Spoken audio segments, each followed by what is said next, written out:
Ka-friendly, welcome to DAANG KATUTUBO! Yes, first time ko dito, di ba? Tara tayo. Saan na to? Aguilar. Oops. Wow!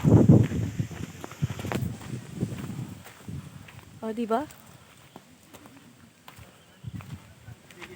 Malapit na tayo sa view deck! Siyempre, kasama pa rin namin ang groom, si Sir Oliver. Hi, sir!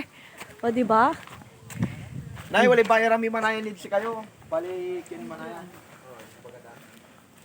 Diba na nila na ito? Maganda dito. Dito lang yan sa Pangasinan. O, diba? Ito ang daang katutubo. Uy.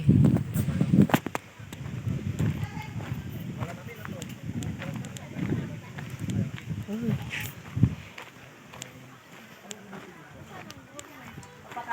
Siya po yung umalis. Hello po. Yan, sila yung mga staff ng DAANG KATUTUBO CAFÉ. Yay! Yay! Dapat libre na yan. Ano mo, ma'am? Miss Kurapi. Para Miss Kurapi. Giselle de Verateng. Ka-Frenny! Ayan, Ka-Frenny from DAANG KATUTUBO CAFÉ. Yan. Saan? Yun na yung pangalan ng Uy, sila din daw. Oh, hello daw kayo. Maglagay ka ng sticker mo doon, ma'am. Wala akong sticker. Majirap. Bakit? Ah, may ulit. Pangalan niyo sa ano, ma'am? Giselle de Verateng po. De Vera? Opo, Giselle de Verateng po.